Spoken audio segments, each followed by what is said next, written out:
Hello guys, അപ്പം ഞാൻ എവിടേക്കാണ് ഈ വെളുപ്പാങ്കാലത്ത് കുറ്റിയും പറിച്ചും പോകണമെന്ന് ചോദിച്ചു കഴിഞ്ഞാൽ ഞങ്ങൾ ഫ്രണ്ട്സ് കൂടിയിട്ട്, അതായത് എൻ്റെ കോളേജിലെ ഫ്രണ്ട്സ് കൂടിയിട്ട് കോഴിക്കോട് പോകാൻ പ്ലാൻ ഇട്ടു. ഞങ്ങൾ ഡിഗ്രിക്ക് ജോയിൻ ചെയ്തിട്ട് ഇപ്പോൾ ഫൈനൽ ഇയർ ആണ്.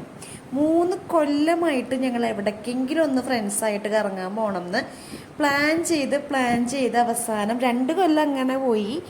3ാമത്തെ കൊല്ലം കഴിയാറായപ്പോഴാണ് ഞങ്ങൾക്കൊന്ന് എവിടേക്കെങ്കിലും ഒന്ന് പോകാൻ പറ്റിയത്. അപ്പം ഞങ്ങൾ പെട്ടെന്ന് ആദ്യം ഞങ്ങൾ പ്ലാൻ ചെയ്തത് കൊച്ചി പോകാമെന്നാണ്. പക്ഷേ ഇക്കണോമിക്കലായത് കോഴിക്കോടാണെന്ന് തോന്നിയപ്പോൾ ഞങ്ങളുടെ പ്ലാൻ മാറ്റി നേരെ കോഴിക്കോട്ടേക്ക് പോകാമെന്ന് വിചാരിച്ചു. അപ്പോൾ ഞങ്ങൾ കോഴിക്കോട് പോയി.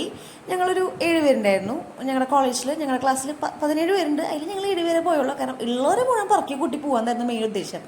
എല്ലാവരും വെയിറ്റ് ചെയ്തിരുന്ന് ഞാൻ പോക്കേ നടക്കില്ല. സോ ഉള്ളവരൊക്കെ പെട്ടെന്ന് ഏറ്റവും കൂടുതൽ അവൈലബിലിറ്റി ഉള്ള ആൾക്കാരെ ഫുള്ള് പറക്കിയെടുത്ത് എല്ലാത്തിനെയും കൂട്ടി പോകാമെന്നുള്ള പ്രതീക്ഷയായിരുന്നു. അപ്പോൾ എല്ലാവരും റെയിൽവേ സ്റ്റേഷനിലേക്ക് എത്തുമായിരുന്നു. ഞങ്ങൾ 7 പേരുണ്ട്. അപ്പോൾ ഞങ്ങൾ 6 പേര് തൃശ്ശൂർ റെയിൽവേ സ്റ്റേഷനിൽ നിന്നാണ്. ഒരാൾ പട്ടാമ്പിയിൽ നിന്ന് കയറുമായിരുന്നു. കൃതി പട്ടാമ്പിയിൽ നിന്ന് കയറാമെന്ന് പറഞ്ഞു. അപ്പോൾ ട്രെയിനിൽ കയറിയപ്പോഴാണെങ്കിൽ ഒടുക്കത്തെ തിരക്കാണ്. അപ്പോൾ കുറച്ച് നേരം നിന്നു. പിന്നെ ഒരു സ്റ്റോപ്പ് എത്തിയപ്പോൾ ഞങ്ങൾ ഇറങ്ങി. അവന്മാരുള്ളത് കൊണ്ട് അവന്മാരിറങ്ങി സീറ്റുള്ള സ്ഥലം നോക്കി ഞങ്ങളെ കയറ്റി തന്നു. അതുകൊണ്ട് ഞങ്ങൾ സുഖമായിട്ട് കയറിയിരുന്നു. കുറച്ച് നേരം നിൽക്കേണ്ടി വന്നു. 2 സ്റ്റോപ്പ് വരെയൊക്കെ നിൽക്കേണ്ടി വന്നു. പിന്നെ ഷൊർണൂർ കഴിഞ്ഞ് കുറച്ച് കഴിഞ്ഞപ്പോൾ ഞങ്ങൾക്ക് സീറ്റ് കിട്ടി. അവന്മാരുടെ കഴിവുകൊണ്ട് മാത്രം കേട്ടോ. ഞങ്ങളാണെങ്കിൽ അവിടെ തന്നെ നിന്ന് കടിച്ച് പിടിച്ച് നിന്നേനെ.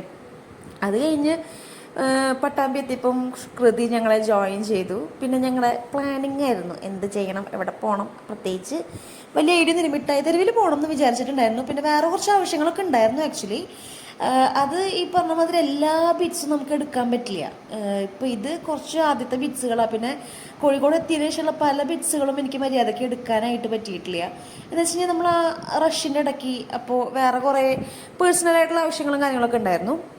അപ്പോൾ അങ്ങനെ പോയിട്ട് ഞങ്ങൾ എന്താ പറയുക, റെയിൽവേ സ്റ്റേഷനിൽ നിന്ന് നേരെ കറങ്ങാൻ പോകുകയെന്ന് വെച്ച് കഴിഞ്ഞാൽ മിഠായി തെരുവിലേക്ക് പോകാമെന്നായിരുന്നു ഞങ്ങളുടെ മെയിൻ ഉദ്ദേശം.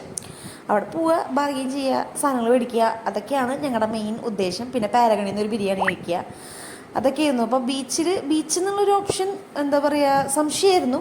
പിന്നെ വിചാരിച്ചു എന്തായാലും കോഴിക്കോട് വരെ വന്നതല്ലേ, അപ്പോൾ കഷ്ടപ്പാടാണ്. അപ്പോൾ ഇത്രയും കഷ്ടപ്പെട്ട് വന്ന സ്ഥിതിക്ക് എന്തായാലും ബീച്ചിലേക്ക് കൂടെ പോകാമെന്ന് വിചാരിച്ചു. അങ്ങനെ മിഠായി തെരുവിൽ പോയിട്ട് ഒരു കട ഞങ്ങൾ പെമ്പിള്ളേർ മിസ്സാക്കിയിട്ടില്ല. സത്യസന്ധമായി പറഞ്ഞാൽ എല്ലാ കടയിലും വലിഞ്ഞു കയറി നടന്നിട്ടുണ്ട്. ആവശ്യമുള്ള സാധനങ്ങൾ, ആവശ്യമില്ലാത്തതൊക്കെ പറക്കി കൂട്ടിയിട്ടുണ്ട്. ഞാൻ എൻ്റെ കയ്യിലത്തെ പൈസ എടുത്ത് ഷോപ്പ് ചെയ്യുമ്പോൾ ഞാൻ അങ്ങനെ വല്ലാണ്ട് ഷോപ്പ് ചെയ്യാറില്ല. പക്ഷേ ഇപ്രാവശ്യം എന്താണാവോ കുറച്ചധികം ഞാൻ ഷോപ്പ് ചെയ്ത് കൂട്ടി. കുറച്ചധികം എന്ന് വെച്ച് കഴിഞ്ഞാൽ ആവശ്യമുള്ള സാധനങ്ങളൊക്കെ തന്നെ മേടിച്ചിട്ടുള്ളൂ. എന്നാലും പിന്നെ അലൈനോട് പറഞ്ഞ് അവനെ കൊണ്ട് ഒരു സോവാൻ പപ്പടിയൊക്കെ മേടിച്ച് ഞങ്ങൾ മിഠായി തെരുവ് കണ്ടിറങ്ങി നേരെ പേരകളിലേക്ക് ഫുഡ് കഴിക്കാമെന്ന് പറഞ്ഞ് പോവൽ മാത്രമേ ഉണ്ടായുള്ളൂ. നട്ടപ്പുറം ഉച്ചയ്ക്ക് പോയി കഴിഞ്ഞാൽ എവിടെ നിന്ന് പേരകളിൽ നിന്ന് ബിരിയാണി കിട്ടാനാ. എന്നിട്ട് അവിടെ കണ്ടൊരു ചെറിയ കടയിൽ കയറി ഞങ്ങൾ ഫുഡൊക്കെ അടിച്ചതാ പറഞ്ഞ. വീഡിയോസ് പകുതി മുക്കാലും എടുക്കാൻ പറ്റിയിട്ടില്ല. കുറച്ച് ബിറ്റ്സ് മാത്രമാണ് എനിക്ക് ജോയിൻ ചെയ്തിട്ട് എടുക്കാനായിട്ട് സാധിച്ചിട്ടുള്ളൂ. അങ്ങനെ ഞങ്ങൾ നേരെ അവിടെ നിന്ന് ബസ് കയറി ബീച്ചിലെത്തി. പിന്നെ ബീച്ചിലത്തെ എന്താ പറയുക സെലിബ്രേഷൻ അല്ല, ഞങ്ങളുടെ എൻജോയ്മെൻ്റാണ്. അപ്പം ഞാൻ ആദ്യം ഷൂസ് ഇട്ടുള്ളതുകൊണ്ട് അഴിക്കാൻ മടിയായതുകൊണ്ട് ഞാൻ പോകണില്ലാന്ന് വിചാരിച്ചു. അവരെല്ലാവരും ഇറങ്ങി, അവർ 6 പേര് ഇറങ്ങി. എന്നെ കുറേ വിളിച്ചതാണ്, പിന്നെ ഞാൻ പോയില്ല. പിന്നെ അവർ സൈക്കോളജിക്കലി എന്നെ ഇറക്കാൻ വേണ്ടി അവനെ അവിടെ പിടിച്ച് ഫോട്ടോ എടുക്കാൻ പിടിച്ച് നിർത്തിയ അവസാനം എൻ്റെ ഷൂസ് മുഴുവൻ നനച്ച് കളഞ്ഞപ്പോൾ പിന്നെ എനിക്ക് കയറണമല്ലോ എന്ന് കരുതി എൻ്റെ ഷൂസ് മുഴുവൻ നനച്ച് തന്നു. അപ്പം ഞാൻ പിന്നെ ഷൂസൊക്കെ അവിടെ മാറ്റി വെച്ച് ഞാനും വെള്ളത്തിലോട്ട് ഇറങ്ങി. പിന്നെ അവിടെ കുറേ നേരം കളിയും നല്ല രസമാണല്ലോ. നമ്മൾ ഫ്രണ്ട്സൊക്കെ കൂടി എവിടേക്കെങ്കിലുമൊക്കെ ട്രിപ്പ് പോകുമെന്ന് പറയുമ്പോൾ വല്ലപ്പോഴും മാത്രം കിട്ടുന്നൊരവസരമാണ്. സോ നമ്മളത് മാക്സിമം എൻജോയ് ചെയ്യുക. അതുകൊണ്ട് തന്നെ ആ എൻജോയ്മെൻറ്റിന് ഇടയ്ക്ക് നമുക്ക് പകുതി മുക്കാലും വീഡിയോസ് എടുക്കാൻ പറ്റില്ല, പല ബിറ്റ്സും എടുക്കാൻ പറ്റില്ല.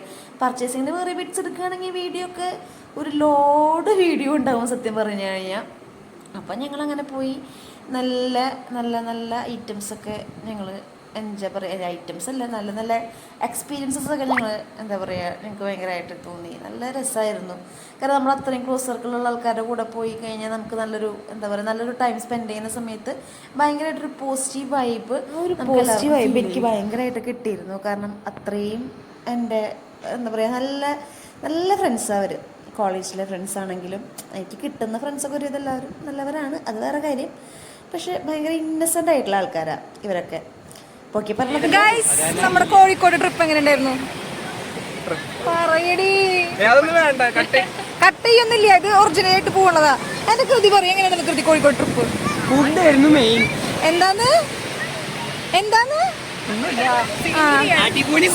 ബിരിയാണി ആയിരുന്നു.